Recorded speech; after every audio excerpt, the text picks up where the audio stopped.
Gênesis 24, de 28 a 53. Ouçamos a leitura. E a moça correu e contou tudo aos da casa de sua mãe. Ora, Rebeca tinha um irmão chamado Labão. Este correu ao encontro do homem junto à fonte. Acontece que Labão tinha visto o pendente e as pulseiras nas mãos de sua irmã e ouvido as palavras de Rebeca, sua irmã, que dizia: ele me falou assim e assim.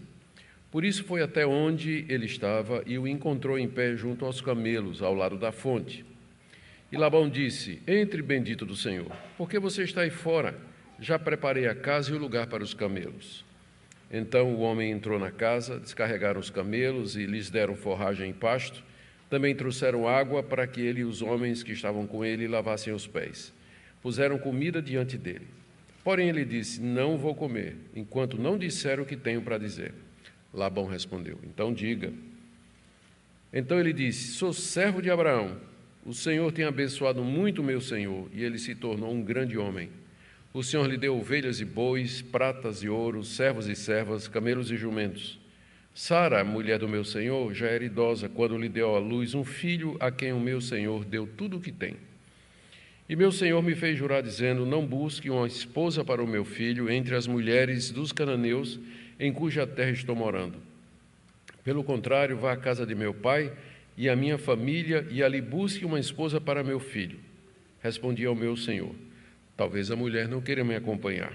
Ele me disse: o Senhor, em cuja presença eu ando, enviará o seu anjo com você e levará a bom termo a sua jornada, para que da minha família e da família e da casa de meu pai você traga uma esposa para o meu filho. Você estará desobrigado do seu juramento, caso você for até a minha família e eles não quiserem dar a moça a você. Nesse caso, você estará desobrigado do juramento. Hoje, pois, quando eu cheguei à fonte, eu disse: ó Senhor Deus do meu senhor Abraão, leva a bom termo a jornada em que sigo. Eis-me agora junto à fonte de água. A moça que sair para tirar água, a quem eu disser: dê-me um pouco de água do seu cântaro, e ela me responder: beba, e também tirarei água para os seus camelos, seja essa a mulher que o Senhor designou para o filho de meu senhor. Antes que eu acabasse de orar em meu íntimo, eis que veio Rebeca trazendo o seu cântaro sobre o ombro. Ela desceu à fonte, tirou água, e eu lhe disse: peço que me dê de beber. Ela prontamente baixou o cântaro do ombro e disse: beba, e também darei de beber aos seus camelos. Bebi, e ela deu de beber aos camelos. Daí lhe perguntei: de quem você é filha? Ela respondeu: filha de Betuel, que é filho de Naor e Milca. Então lhe pus o pendente no nariz e as pulseiras nas mãos. E, prostrando-me, adorei o Senhor e louvei o Senhor, Deus do meu senhor Abraão, que me havia conduzido por um caminho direito, a fim de encontrar para o filho do meu senhor uma filha do seu parente. Agora, pois, se estiverem dispostos a usar de bondade e de fidelidade para com o meu senhor, digam. Do contrário, digam também, para que eu siga o meu caminho para a direita ou para a esquerda. Labão e Betuel responderam: isso procede do Senhor. Nada temos a dizer, nem a favor nem contra. Aqui está Rebeca, leve-a com você, e que ela seja a mulher do filho do seu senhor, segundo a palavra do seu senhor. Quando o servo de Abraão ouviu tais palavras, prostrou-se em terra diante do Senhor. Tirou joias de ouro e de prata, vestidos, e os deu a Rebeca. Também deu ricos presentes ao irmão e à mãe dela. Até aqui, queridos, a leitura da palavra de Deus, relato extraordinário, onde você tem aqui o casamento de Isaac e Rebeca, feito por procuração. É o primeiro caso de casamento por procuração que você encontra na Bíblia. Vamos orar? Senhor nosso Deus, nós te damos graças pelo privilégio de estudar a Tua palavra, te damos graças pela revelação escrita, onde nós encontramos quem Tu és, o Teu amor para conosco, Teus planos, Teus projetos, Teus propósitos imutáveis. Nós oramos que o Senhor nos faça entender essa passagem e saber de que maneira se aplica a nossa vida. Em nome de Jesus, amém.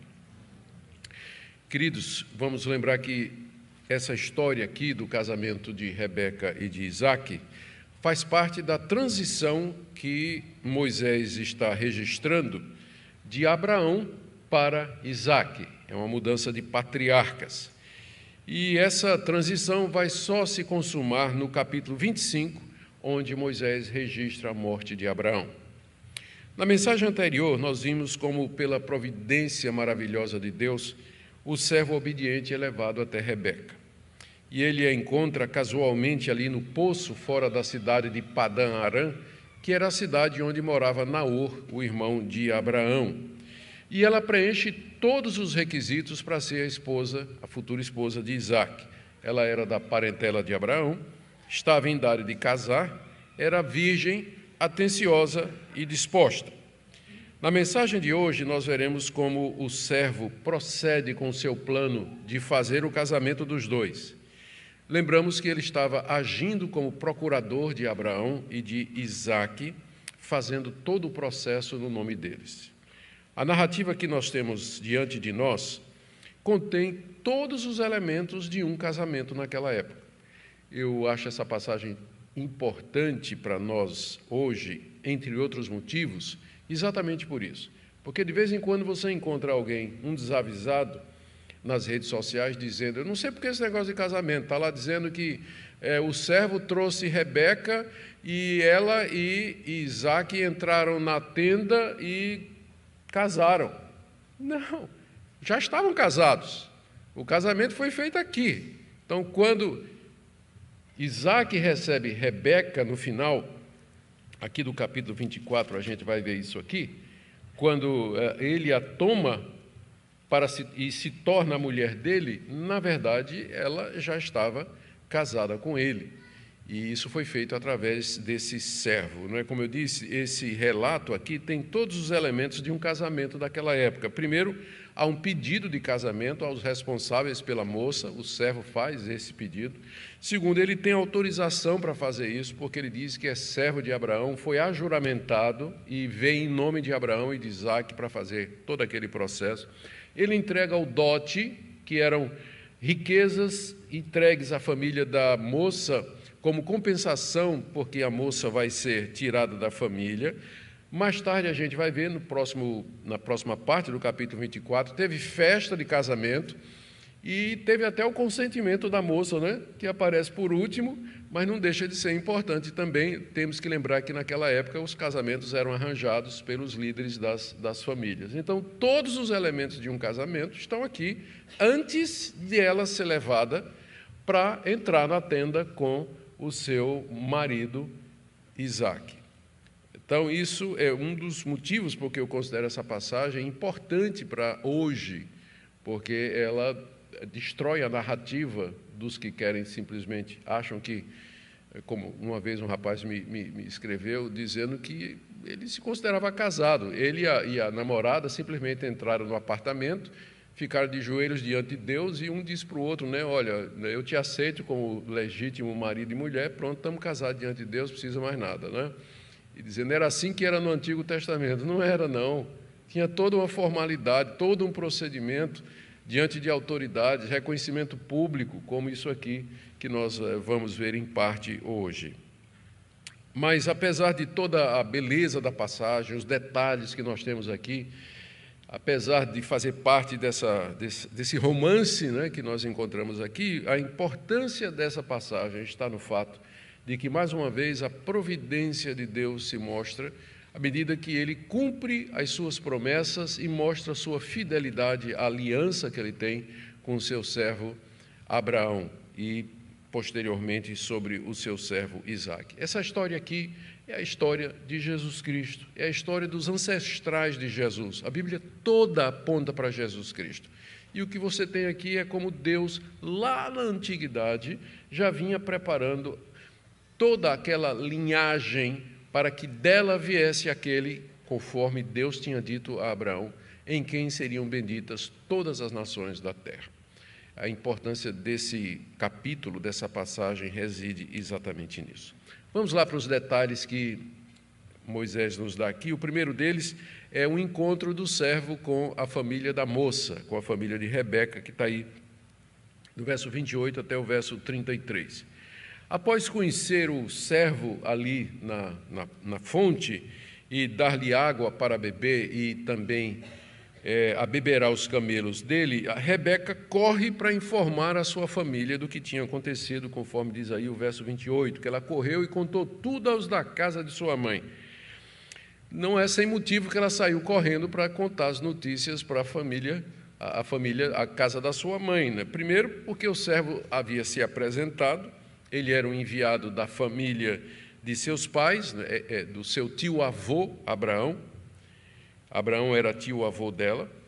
Ele, o servo, tinha vindo procurar uma esposa para Isaque, que era primo dela. Ela, por sua vez, já tinha prometido que tinha lugar e comida para os camelos.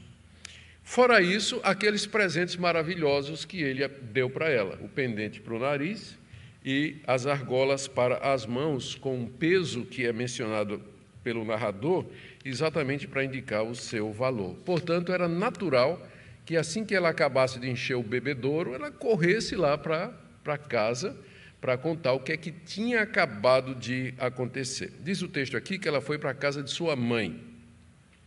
Provavelmente, aliás, com certeza, porque sua mãe, que nunca é nomeada aqui na história, era a esposa principal de Betuel. Lembramos que nós estamos aqui lendo uma história de uma época em que havia poligamia. E, nesse caso, as mulheres tinham cada uma a sua casa em separado, e a esposa principal, naturalmente, devia ter a casa maior, e as concubinas, era o nome que se dava para a esposa secundária, moravam em outras casas também. Mas a Rebeca, ela era filha da esposa principal de Betuel. E é para lá que ela vai primeiro levar essas boas notícias. E diz aí, do verso 29 a 30, que lá na casa da sua mãe estava seu irmão Labão. E Labão, então, agora é introduzido na história. Nós não sabemos porque, a partir daqui, ele assume a liderança do processo do casamento de Rebeca da parte da sua família.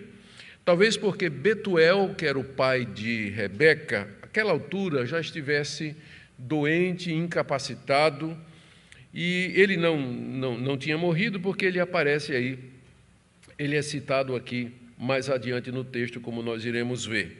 Mas, com certeza, ele estava incapacitado, de forma que ele já tinha nomeado Labão, seu filho, como herdeiro e aquele que estava à frente dos negócios da família. Por isso que Labão é quem vai tomar a frente de todas as providências aqui do texto. Mas ele entra em cena como alguém interessado, que parece querer tirar o melhor proveito da situação e, com isso, prepara o ambiente para o que ele vai fazer anos depois com Jacó, que é filho de Rebeca e que volta para lá para conseguir uma esposa. E aí conhecemos a história de como ele tratou Jacó de maneira desonesta, né? Então, ele já é introduzido aqui como uma pessoa interesseira, de olho grande, né? Quando ele viu os pendentes, quando ele viu os presentes, então ele ficou muito animado, né? E diz aí o texto no verso 29 que ele correu à fonte para encontrar o homem que Rebeca havia mencionado. E no verso 30 diz abertamente, né? Moisés diz abertamente a respeito dele, acontece que ele tinha visto o pendente e a pulseira nas mãos de sua irmã. Então, o olho cresceu, né? Quando ele viu lá os presentes que o homem tinha dado para a irmã, e também tudo aquilo que o homem tinha dito, ele me falou assim e assim, ele farejou uma proposta de casamento vantajosa que estava chegando ali, e onde ele, como irmão, líder da família, iria receber um dote razoável, não é?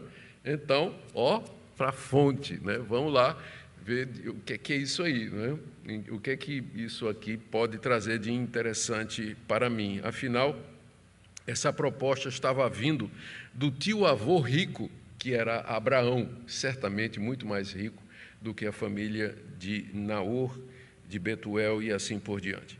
Bom, nós lemos aí no final do verso 30 que ele encontra o servo exatamente onde Rebeca o havia deixado, ali em pé, junto aos camelos. Provavelmente os camelos ainda estavam bebendo água do bebedouro que a Rebeca havia enchido. Ele se dirige ao homem então e o convida para se hospedar na sua casa. E ele diz assim, no verso 31, Ele se refere ao servo dizendo: entre bendito do Senhor, por que você está aí fora? Então, considerando quem era Labão, essa expressão bendito do Senhor pode soar falsa, não é? Era só assim um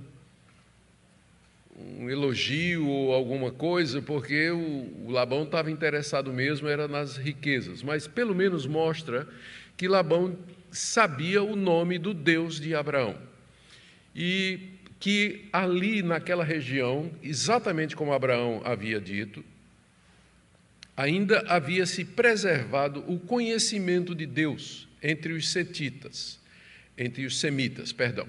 Os semitas ainda mantinham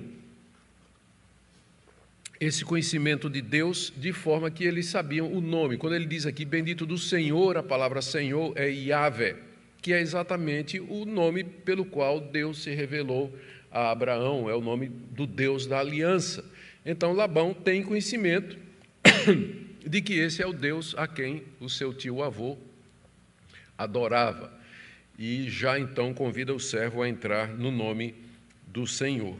E agora, é claro, mais adiante vai ficar transparente da narrativa que Labão era muito idólatra, como todas as pessoas ali daquela região. A própria Raquel, a filha dele, que mais adiante vai casar com Jacó, na hora de ir embora com Jacó, voltar para Canaã, sair da Mesopotâmia, roubou os deuses do seu pai. Roubou os deuses do seu pai, que eram imagens e nichos que ficavam nas casas, o que mostrava que a família toda era idólatra. E entre os deuses estava Yahvé. Então, nós temos que nos lembrar disso aí, que naquela época você vai encontrar gente que adorava a Deus, mas isso não quer dizer que não adorasse outros deuses. E a briga do iavismo, por assim dizer, essa foi a briga dos profetas, é que Deus exigia exclusividade. Os deuses pagãos não tinham problema, você podia adorar Baal, Dagon, Quion, Moloque, Nenfã, Astarote, tudo ao mesmo tempo. Nenhum desses deuses considerava os outros como rivais, eles compartilhavam os adoradores, por assim dizer. Mas Jeová, ou Yahvé, não. Ele era exclusivista. Ao Senhor seu Deus adorarás e somente a Ele servirás. Não terás outros deuses diante de mim. Está lá no mandamento. Então, a fé de Abraão era monoteísta e era exclusivista. Mas os seus parentes, eles tinham muitos deuses, e entre eles mantinham ainda a adoração e o nome do Deus verdadeiro. Estava lá misturado, nesse sincretismo religioso que havia naquela época. É o caso do Labão. Então, o fato dele ter chamado Deus aqui pelo nome certo não deve nos levar a pensar que ele era um homem temente a Deus, crente, piedoso, como o próprio Abraão era. Mas era mais um daqueles idólatras daquela época. Era assim que Abraão era quando Deus o chamou de Ur dos Caldeus. E aí foi quando Abraão veio a conhecer que Deus era um único Deus verdadeiro e que os outros deuses eram falsos, eram da imaginação humana.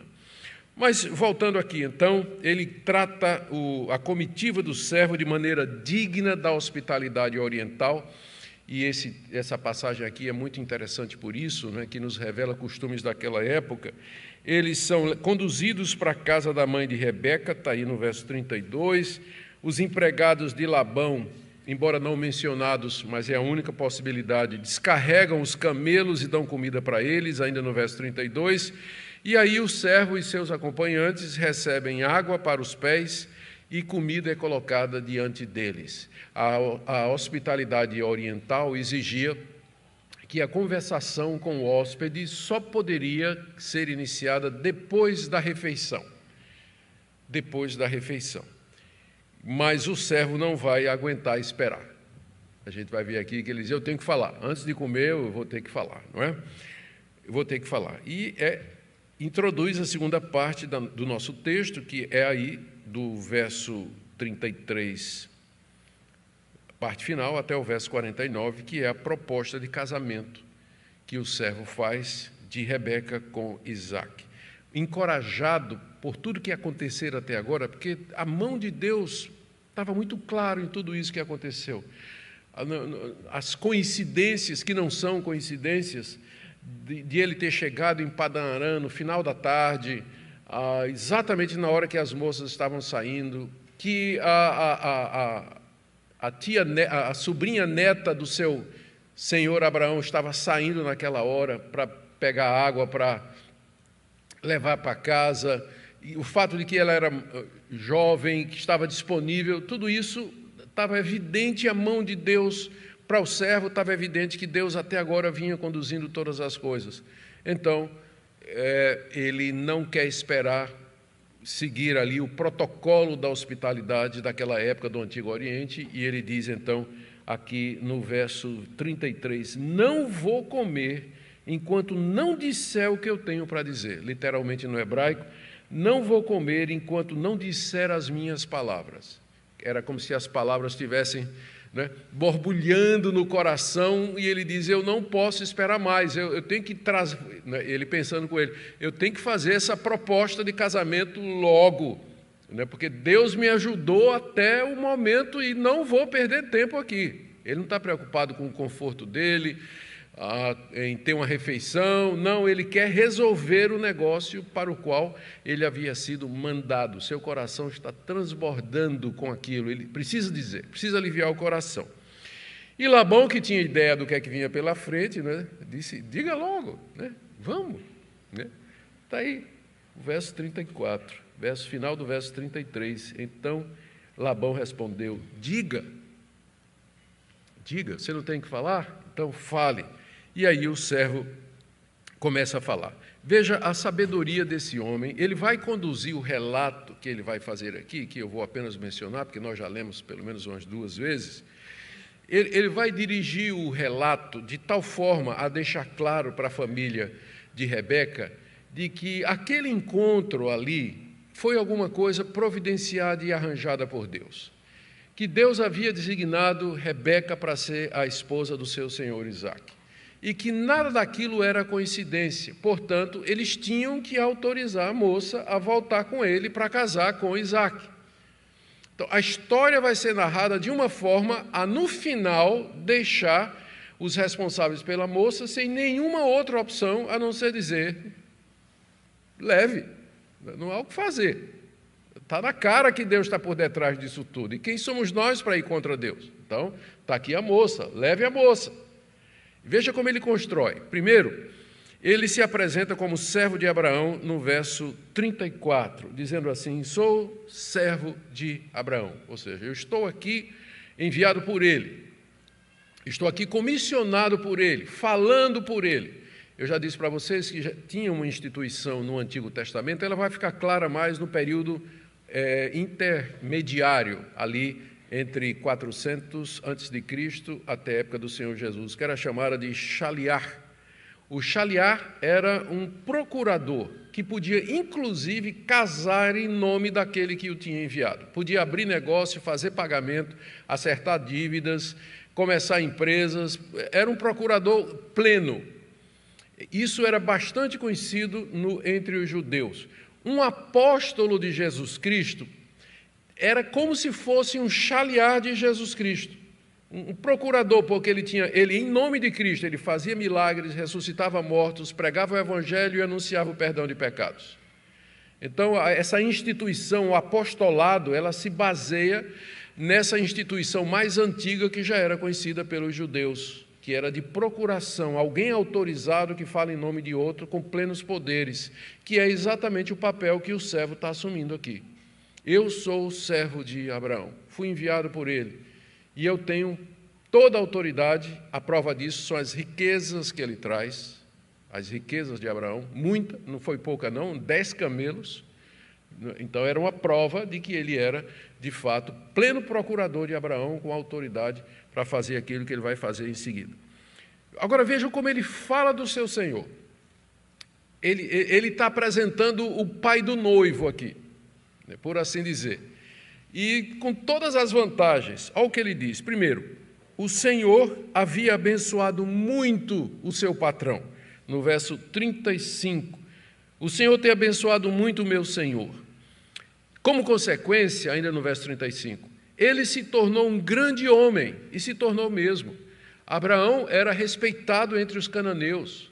Numa certa ocasião, Abraão livrou toda aquela região do Vale do Sodoma da invasão e da pilhagem de reis da Mesopotâmia que vieram invadir aquela área. Abraão, com 318 homens, um pequeno exército preparado, combateu, venceu e resgatou os moradores de Canaã e os seus bens e os devolveu. Então, Abraão era uma espécie de herói ali daquela região. Era um homem que Deus havia engrandecido. Era um homem que tinha muita riqueza, era bastante respeitado, tinha alianças com vários dos cananeus, líderes dos cananeus, por exemplo, Escol, Aner, Manre, Abimeleque, todo esse pessoal que morava ali naquela região, entre hititas, filisteus e moradores da costa do Mediterrâneo. Ele era conhecido.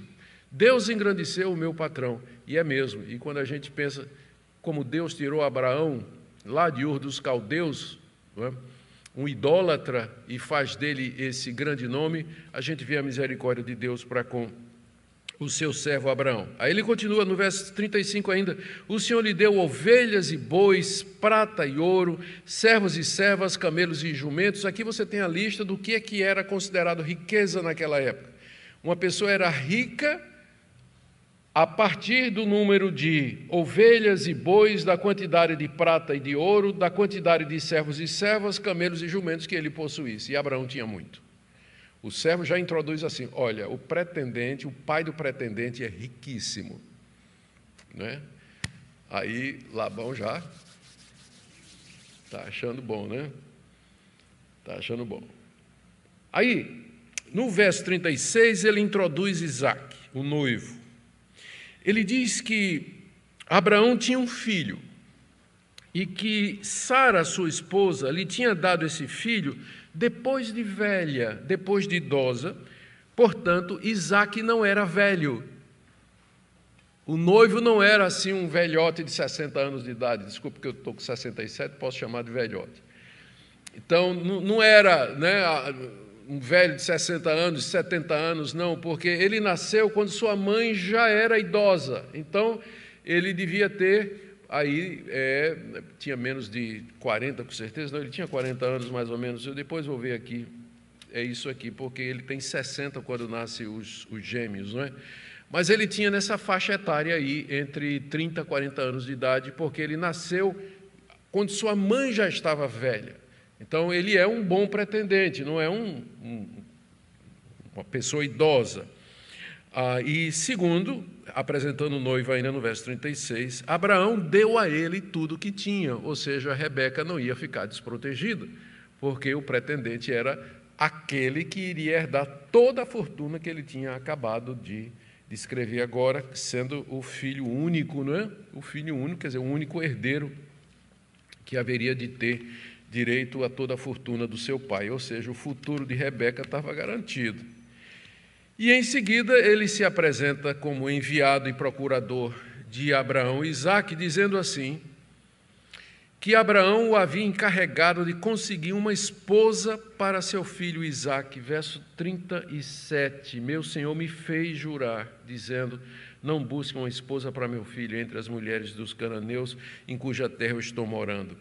Abraão tinha lhe dado duas condições para ele achar uma esposa para Isaque. Primeiro, não poderia ser uma mulher de entre as cananitas, e ao dizer isso, o servo está explicando a razão pela qual Isaque não tinha casado até agora. Então, mas por que está procurando uma esposa para ele? Ele deve ter uns 30, 40 anos de idade. Por que ele não se casou até agora? Porque o pai dele não quer que ele se case com uma mulher dali. Porque o pai dele sabe quem são as mulheres lá de Canaã. Ele quer a melhor para o filho, que vai herdar tudo, e que vai ser o herdeiro da promessa, que vai continuar a linhagem de onde virá o descendente em quem serão benditas todas as nações da terra. Tem que ser da parentela dele, onde ainda existe a fé em Yahvé. Tem que ser de lá. Por isso que ele não tinha casado ainda, e é por isso que o servo estava lá em missão. Teria que ser uma moça da parentela, que morava na Mesopotâmia, por causa do Senhor. E ele diz aí no verso 37, que Abraão o tinha feito jurar pelo Senhor, de que haveria de fazer isso. E Abraão o encorajou no verso 40, dizendo que ele, Abraão, tinha servido a Deus fielmente toda a sua vida e que, portanto, Deus ia mandar o seu anjo para conduzi-lo naquela empreitada, no caminho certo ao encontro da mulher. E que ele, o servo, estaria desobrigado se eles ali não deixassem a Rebeca voltar para Canaã com ele para casar com Isaque. O servo estaria desobrigado do juramento. Verso 39 e verso 41. E em seguida, ele, como eu disse, né, a narrativa é cuidadosamente selecionada para impressionar a família da moça. Quem é o pretendente? Né? Ele é rico, ele tem condições, ele não é idoso, ele é o único herdeiro. A razão pela qual ele não casou ainda é porque lá onde ele mora não tem mulher que preste para isso, não tem. As mulheres de lá, nenhuma delas servia para isso. Tinha que ser alguém da família que tivesse a mesma fé. Ele está derrubando todas as barreiras, né? Está ganhando o coração da moça para Isaque. Aqui está um verdadeiro Santo Antônio, né? Podemos dizer assim. É o primeiro Santo Antônio da história, esse aqui. Ele está ganhando o coração da moça para que ela se convença de que realmente ela tem que ir para casar com Isaque. Aí, do verso 42 a 48, ele recapitula aquela história que a gente já leu umas 2 ou 3 vezes, da chegada dele em Padan-Aram, à beira do poço, e o encontro inesperado com Rebeca. Ele diz aí do verso 42 a 44, que quando ele chegou ali no poço, ele fez no coração uma oração a Deus para que a moça que desse de beber água para ele, e também aos camelos, e isso voluntariamente, que fosse aquela que Deus havia designado. É a palavra que ele usa aqui, a palavra que é traduzida em outras versões como escolhida. Deus designou, Deus escolheu. Mas o servo tinha essa consciência de que Deus já tinha escolhido e designado, ele só precisava achar, só precisava saber quem era, mas que Deus já tinha determinado, ele sabia. Não é? Era realmente um homem muito firme na confiança em Deus, no Deus do seu mestre Abraão. Depois ele diz, ainda para mostrar como a coisa era de Deus, que ele não tinha nem terminado de orar, ele estava orando no coração, não estava orando em voz alta, ele estava orando no íntimo, não é? Orando ali, diz que ele nem tinha acabado de orar, está aí do verso 45 a 46, quando eis que surge Rebeca no cenário. Bonita, vindo com um pote de água no ombro ou na cabeça, descendo ali para a fonte que se descia por degraus para tirar água para a sua família, e o servo, alguma coisa disse ao servo, é essa aqui. E ele então faz tudo aquilo que ele disse a Deus que ia fazer, e a identifica como parente de Abraão. Pede água, ela prontamente não somente dá água para ele, mas ainda se oferece para dar água para o camelo. Ele pergunta de quem ela é filha. Ao ouvir a resposta, o servo adora diante de Deus, verso 47, aliás, verso 48, porque Deus batia tudo estava, não tinha como ser uma coincidência, isso não é possível. Isso aí tinha que vir de Deus. Então, o servo narra essa história ali diante da família de Rebeca para dizer o seguinte: tudo isso que aconteceu foi pela providência de Deus, portanto, não há dúvida, é essa a mulher que Deus separou para ser a esposa do meu senhor Isaque. Portanto, libera a moça para ela voltar comigo para Canaã para casar com Isaque. É o que ele diz aqui no verso 49, depois de contar toda a história, ele diz, agora, pois, se estiverem, aqui vem a proposta de casamento, né?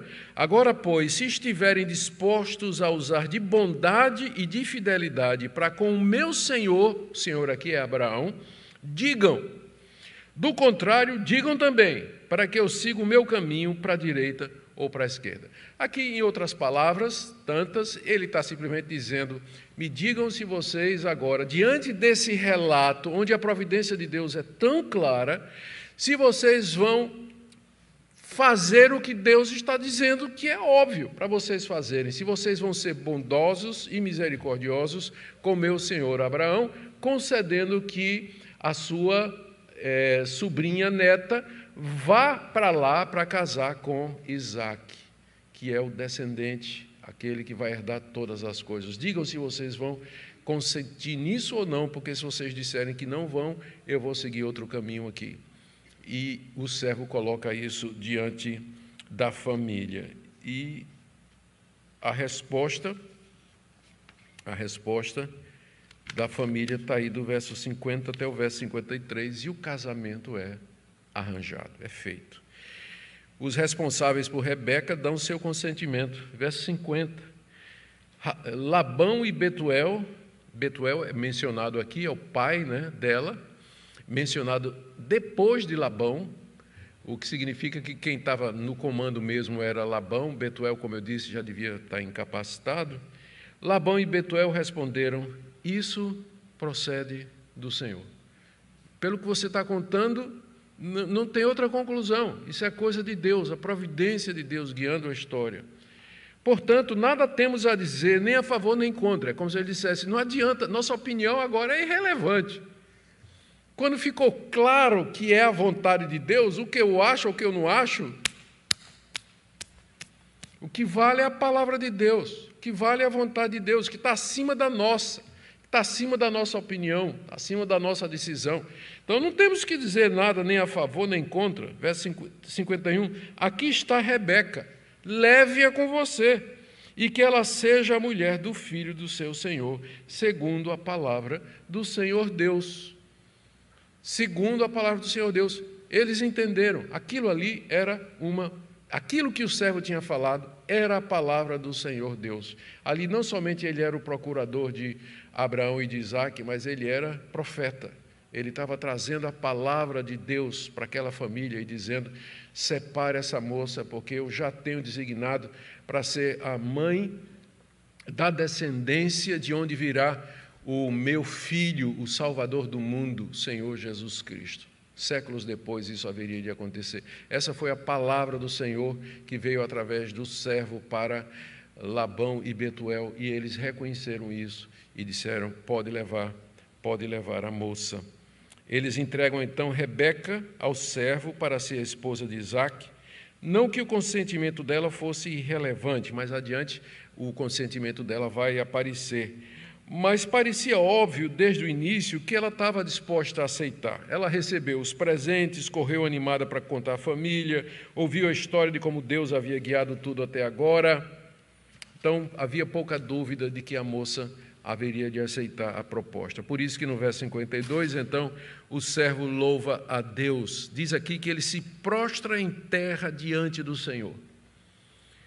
Então, é a terceira vez que Moisés registra esse momento, ou o momento em que o servo reconhece a sabedoria de Deus, o poder de Deus e que tudo vem de Deus. É a terceira vez na narrativa que ele se ajoelha, encosta a cabeça no chão, que era sinal no Antigo Oriente de submissão, obediência, humildade e adoração, e reconhece que tudo aquilo vem de Deus. Tudo aquilo vem de Deus. Ele faz isso ali na frente da família de Rebeca. Sua missão havia sido bem sucedida. Aí então ele entrega o dote de Rebeca para selar o contrato. Verso 53, tirou joias de ouro e de prata, vestidos, e os deu a Rebeca, e também deu ricos presentes ao irmão e à mãe. O pai não é mencionado pelas razões que eu disse, a mãe já assumindo ou aparecendo aqui em maior proeminência, não é? Mas o servo, dali dos 10 camelos, ele desempacota tudo aquilo ali, e diante dos olhos brilhantes de Labão, ele entrega toda aquela riqueza à moça, o dote dela, e à família dela, que recebia uma parte como compensação pelo fato de que a moça ia sair de lá, não é? A compensação era porque, uma vez que a moça casava, as riquezas que ela haveria de receber, ou tudo que ela haveria de herdar, saía da família dela e ia para a família do noivo, né, ou do futuro marido. Então, a família dela precisava de uma compensação, por assim dizer, que é feita de maneira ampla e generosa, está tudo ali entregue pelo servo de Abraão. O que Moisés queria ensinar aos israelitas com essa história, não é? Tão impressionante e que mexe com a gente? Mais uma vez, como eu disse no início, o que Moisés quer mostrar aqui é a providência de Deus e a sua fidelidade para com Abraão. O herói da história é Deus. Embora pareça ser o servo, não é? Pareça ser o servo, mas o servo, ele é o que é por conta da providência de Deus. 3 vezes ele reconhece isso. Ele é hábil, ele é um excelente contador de histórias, ele é um negociador exímio, mas ele sabe que é Deus quem dá êxito, é Deus quem leva aquela missão a bom termo. Por isso ele sempre aparece como servo adorador, ele está sempre de joelhos, com o rosto no chão, agradecendo a Deus, louvando a Deus de todo o coração, porque a figura central dessa passagem é o nosso Deus, a maneira como Ele, com sabedoria, com poder e graça, Ele dirige a história, preparando os ancestrais do nosso Senhor e Salvador, Jesus Cristo. Os israelitas a quem Moisés está contando essa história, portanto, sendo filhos de Abraão, de Isaque e de Jacó, sendo herdeiros da mesma aliança, deveriam saber que Deus manteria sua promessa e que Deus haveria de agir pela sua providência para cumprir tudo o que havia prometido. Entre as promessas estava a entrega da terra de Canaã, que estava ali do outro lado do rio Jordão, à espera da conquista, e os israelitas deveriam confiar nesse Deus maravilhoso. Moisés também quer registrar Isaque como o herdeiro da promessa, e o continuador vai ser o próximo patriarca. Aqui tem um fato importante, é como a sua esposa foi conseguida, porque linhagem e descendência é extremamente importante na narrativa dos atos de Deus do Antigo Testamento. O que Deus estava fazendo no Antigo Testamento? Agindo salvadoramente. Como? Estava preparando aquela linhagem, preparando aquele povo, guardando aquela fé de onde veria Jesus Cristo, o Messias, o Salvador do mundo. Isso aqui é um passo importante. Também não podemos deixar de mencionar a piedade do servo de Abraão. Sempre adorando a Deus, reconhecendo a mão de Deus, confiando nele, na sua providência. Com quem ele aprendeu isso? Se ele é Eliezer, que a maioria dos comentaristas concorda, o sobrenome dele é o Damasceno, ou seja, ele era da cidade de Damasco, onde não havia o conhecimento de Deus. Deve ter sido adquirido por Abraão no roteiro de Ur dos Caldeus para Canaã, adquirido como escravo, como servo, e aprendeu a conhecer o verdadeiro Deus através de Abraão. A piedade desse servo é um testemunho da fé de Abraão, da sua piedade, do seu amor a Deus e da sua sabedoria em conduzir a sua casa nos caminhos de Deus. E, sem dúvida, a fidelidade de Deus em cumprir suas promessas é o que é o que Deus quer mostrar aqui, é o que Moisés quer mostrar aqui que Deus fez com relação a Abraão. Deus tinha feito uma aliança com Abraão, que incluía lhe dar uma numerosa descendência, e agora Deus estava agindo para isso. Portanto, Deus é completamente confiável, e Ele vai cumprir a palavra dEle no tempo dEle, e os israelitas deviam confiar e esperar. O que é que isso tudo tem a ver conosco? Como eu disse, essa história aqui é a história dos ancestrais de Jesus Cristo. Então tem tudo a ver. Algumas pessoas olham para o Antigo Testamento e consideram um livro chato, um livro cheio de regras e de histórias desconectadas, de um passado distante. Vocês estão muito enganados se vocês pensam assim. Na verdade, o Evangelho, segundo o Antigo Testamento, ele vem dessa forma. Vem na forma de histórias, vem na forma de encontros, de narrativas, de episódios que mexem no coração da gente, histórias de amor, história de guerras, de vingança, de morte, de desastre. É como Deus, no Antigo Testamento, nos conta do seu amor para com o seu povo e do seu propósito de entre a humanidade, tirar um povo para o louvor da sua glória, preparando o mundo para a chegada do seu Filho, conforme os evangelhos nos narram.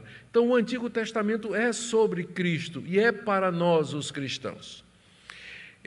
Uma outra lição que nós podemos tirar aqui é sobre a providência de Deus. O mesmo Deus que guiou toda aquela história no cumprimento da sua palavra e de sua promessa, é o mesmo Deus que guia a sua vida e a minha.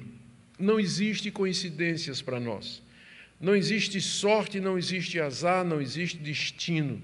Mas há um Deus que, sabiamente, agindo através das nossas escolhas, da nossa decisão. Você percebe aqui a leve tensão que existe na história entre a sabedoria do servo, a maneira como ele conta a história, a maneira como ele conduz os arranjos e a providência de Deus soberanamente agindo. Deus, quando age no mundo, ele age através das nossas decisões, ele trabalha através das nossas escolhas, de forma que, no final, quando você fez o que você queria fazer, você fez exatamente aquilo que Deus havia querido que você fizesse desde a eternidade. Há uma harmonia perfeita, misteriosa, inexplicável entre a soberania de Deus e a nossa responsabilidade e as nossas escolhas. Essa passagem, ela nos fala claramente a respeito disso. E, por último, eu queria dizer que essa passagem, ela traz uma aplicação muito importante a respeito do casamento. Nós vivemos numa época onde o casamento é cada vez mais desprezado, rejeitado, as pessoas preferem morar juntas, mesmo entre evangélicos. O nome que a Bíblia dá para isso é fornicação. Fornicação. E, às vezes, as pessoas querem vai dizer, olha, mas no Antigo Testamento não tinha esse negócio de casamento como tem hoje. Olha, claro, no Antigo Testamento não tinha cartório, né? Não tinha separação entre igreja e Estado. Era um contexto cultural, político, social diferente, mas os elementos do casamento estão presentes no Antigo Testamento. Porque, com frequência, essa história aqui é usada para dizer que basta você se juntar com uma pessoa, você já está casado diante de Deus. Tá, não! Olha o processo todo aqui que acontece no capítulo 24, antes dele terminar com Isaque levando Rebeca para sua tenda e tomando-a por sua mulher. Quem Isaque levou para sua tenda foi sua legítima esposa, casada segundo as convenções do Antigo Oriente, todos os protocolos cumpridos, a gente vai ver no próximo capítulo, inclusive com festa, onde era convidada a comunidade, não era um ato público, que era muito importante, né, para dizer que a partir dali aquela moça ela não estava mais livre, inclusive para protegê-la. Como isso é importante para os dias de hoje. Que Deus aplique sua palavra, querido, ao seu coração e abençoe sua vida, e que você saia animado, encorajado de servir esse Deus que tanto nos ama e que, com sabedoria, guia a história para o plano, dentro do plano que Ele já estabeleceu. Fiquemos em pé. Na liturgia tem algum hino? Não, né? Oração em Deus. Ó Deus maravilhoso, nós nos curvamos diante de Ti, como aquele servo, reconhecidos, ó Deus, da Tua majestade, da Tua glória, da Tua sabedoria, da Tua providência. Te agradecemos como o Senhor conduziu e vem conduzindo a história para o fim que o Senhor determinou. Te damos graças porque nós sabemos que o fim é bom, há um final feliz para o Teu povo, apesar da morte, da doença, do sofrimento, da dor, dos problemas, mas há um final feliz para o Teu povo. Povo comprado pelo sangue precioso do Teu Filho Jesus Cristo, filho de Abraão, filho de Isaque, filho de Jacó. Nós bendizemos o Teu nome, abençoa a Tua igreja, abençoa o Teu povo, é o que pedimos no nome do Senhor Jesus.